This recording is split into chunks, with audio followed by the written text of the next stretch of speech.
उदय हुआ था तो चाइना से सीख लेना चाहिए। मैक्स सीट अस्पताल बनाना चाहिए, घर घर से सैनिटाइज करना चाहिए, सोशल डिस्टेंसिंग पालन करना चाहिए।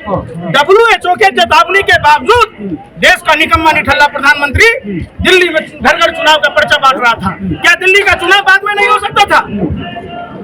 क्या ट्रंप की गुलामी बाद में नहीं हो सकती थी? क्या शिवराज सिंह चौहान की सरकार बाद में नहीं बनाई जा सकती थी? प्रधानमंत्री जानबूझकर कोरोना को जैसे आपदा को अवसर में बदलने का काम किया और पीएम केयर फंड बनाकर इलेक्ट्रल बॉन्ड तो झांकी है, पीएम केयर फंड बाकी है अभी उजागर होना। जिसके पास स्विस बैंक का इतना बड़ा पर्चा था वो SBI का पर्चा नहीं दिखा रहा था। किन किन सटोरियों से पैसा लिया, शराब कारोबारियों से लिया, जुआ खिलाने वालों से लिया, बिग कंपनियों से लिया। अब एक बात बताइए, देश में सबसे ज्यादा हिंदुओं की आबादी है, 16 लाख हजार करोड़ रुपया जो अपने व्यापारिक मित्रों के माफ किए। अगर 16 करोड़ हिंदू युवाओं को 1-1 लाख रुपया भी देते तो वो परिवार सुदृढ़ होता कि नहीं? कहाँ चला गया था उनका हिंदुत्व? कहाँ चला गया उनका राष्ट्रीयता?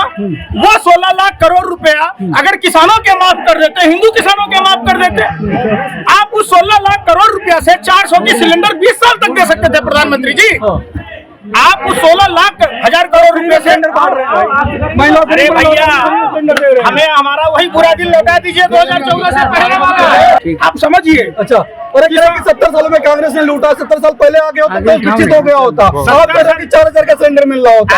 आप जैसे मीडिया के दलाल पत्रकारों ने देश का बेड़ा गर्क कर दिया। 70 साल में कांग्रेस पार्टी ने सरसों के तेल के दाम 50 से 55 रुपए लीटर रखा। समझिए, कांग्रेस पार्टी ने पेट्रोल डीजल के दाम 60 से 70 रुपए रखा। मोदी जी के आते ही 100 के पार। आप सोचिए, जब 10 साल में 100 के पार हो गया, फिर 70 साल होता है 1000 के पार, 4000 के पार। आप समझिए। अच्छा, लेकिन वो कह रहे हैं कि तीसरी बार फिर से आ रहे 400 सीटें की बात कर रहे हैं। कौन? मोदी जी। सुवर्ण सुतारी है काहे का व्यापारी? जिस पार्टी की औकात मेयर का चुनाव जीतने की नहीं है, 36 में से 8 वोट बेईमानी करके मेयर का चुनाव जीतता है, सुप्रीम कोर्ट का करारा तमाचा खाया, वो विधायक का चुनाव जीत लेगा।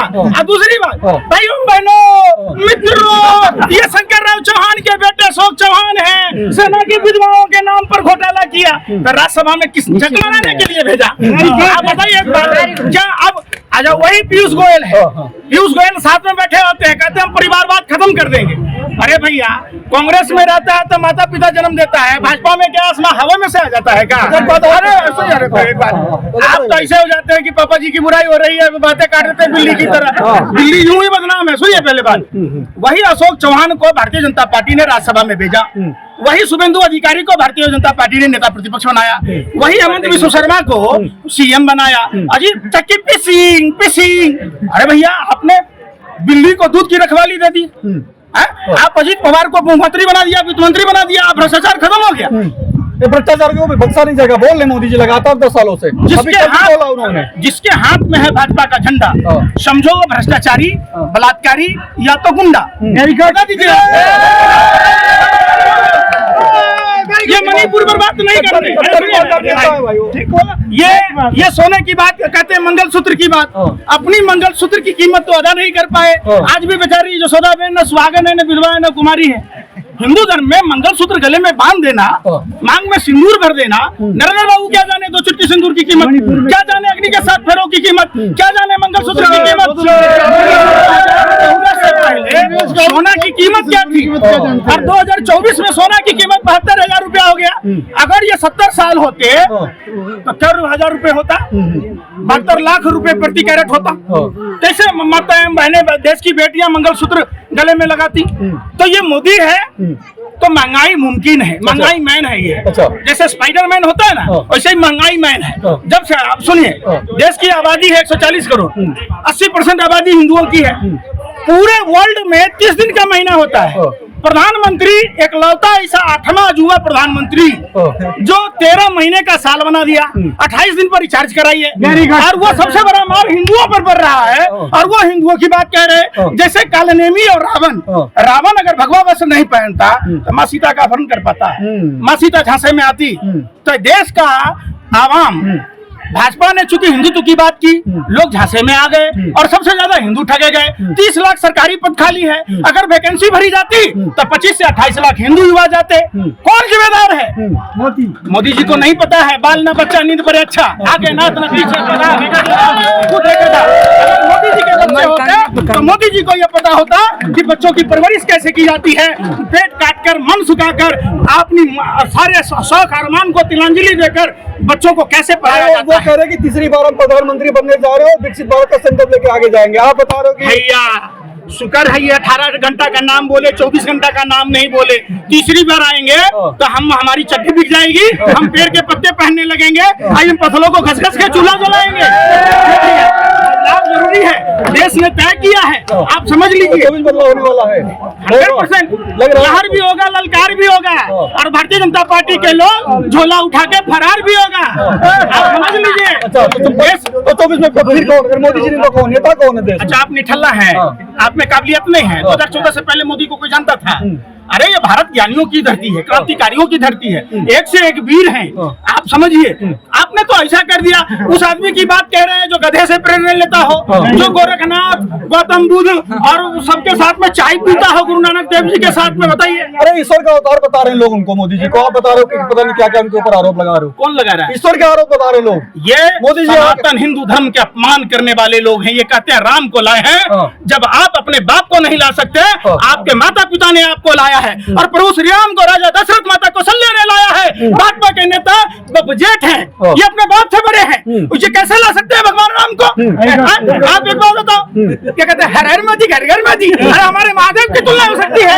ये देखिए, समझिए, रावण, कौरव और कंस का अहंकार इतना था कि वो देवताओं को भी तुच्छ समझने लगे, और यही कारण है ये भस्मासुर साबित हुए देश के लिए। अच्छा, भस्मासुर। भोले बाबा ने आशीर्वाद दे दिया, तो वो भोले बाबा पर ही सोचा कि हम हाथ दे देंगे।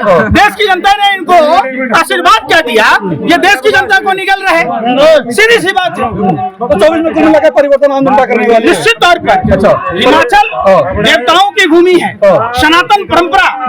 आप यहाँ देखेंगे तमाम माता के आंख गिरा, नैना देवी, तो ज्वाला देवी, बहुत सारे तीर्थ स्थान है। तो निश्चित तौर पर ये असुर प्रवृत्ति और जो देवताओं के मानने वाले लोग हैं, जो सनातन परंपरा को मानने वाले लोग हैं, इनके बीच की लड़ाई है। अच्छा, कंगना का क्या होगा बताइए? कंगना चैलेंज कर रही है कि इस बार हम हिमाचल में वो बदलाव करके दिखाएंगे जो पहले नहीं हुआ था। हिमाचल के लोगों ने भी देश की आजादी में कुर्बानी दी है, और सबको पता है कि चाटुकारिता के लिए वो कहते हैं कि आजादी 1947 में नहीं मिली, 2014 में मिली। तो एक बात पूछिए, इनके जो पुरखे जो गोरे अंग्रेजों से दो हाथ किया था, जिन्होंने काला पानी की सजा सही थी, जिन्होंने फांसी के फंदे को चुमा था, वो क्या बेकार था? क्या वाजपेयी जी झंडा फहरा रहे थे लाल किला से 2014 से पहले? तो क्या गुलाम भारत में फहरा रहे थे क्या? भारत की आजादी में देश के हर राज्य के लोगों का, खासकर हिमाचल, पंजाब जैसे राज्य के लोगों का बहुत बड़ा योगदान था। आप उस योगदान को भूल नहीं सकते। वो आजादी की बात कर रहे थे, लेकिन कह रहे थे पूरी आजादी 2014 के मान लिया। आजादी तो पहले मिली थी, लेकिन कंप्लीट आजादी नहीं मिली। जब से मोदी जी सुनिए ना, सारा बात छोड़ दीजिए। फिल्म इंडस्ट्री से आती है, बॉलीवुड के एक्ट्रेस हैं। जब फ्लड आया था हिमाचल प्रदेश में, तो उनको तो पूरे फिल्म इंडस्ट्री से लोगों से चंदा मांग के हिमाचल के लोगों को मदद करना चाहिए था। कहाँ थी उस समय? कहाँ थी? आप पूछिए। वो लोग आए थे फ्लड में, मरता हुआ छोड़ दिया। केंद्र सरकार ने हिमाचल को कोई आर्थिक मदद नहीं की, किसी तरीके का मदद नहीं किया। हिमाचल के लोग राम भरोसे, ऊपर वाले का करिश्मा था कि इन्होंने इतनी बड़ी त्रासदी झेली है। आप पूछे इनसे कि इन्होंने अपना पेट काटकर अपने बच्चों को पढ़ाया लिखाया, आज इनके घर का चिराग कैसे की स्थिति में जीता है। जानते हैं, एक बेरोजगार की जिंदगी नर्क जैसी जिंदगी होती है। जाकर पूछे उन बेरोजगार युवाओं से। कंगना तो सारी फिल्म मिनिस्ट्री लगवाएंगे, रोजगार हो जाएगा। बाबा मरिए तो बैल लगाइए, हम स्वर्ग में सीढ़ी लगा देंगे, विश्वामित्र ने कहा था।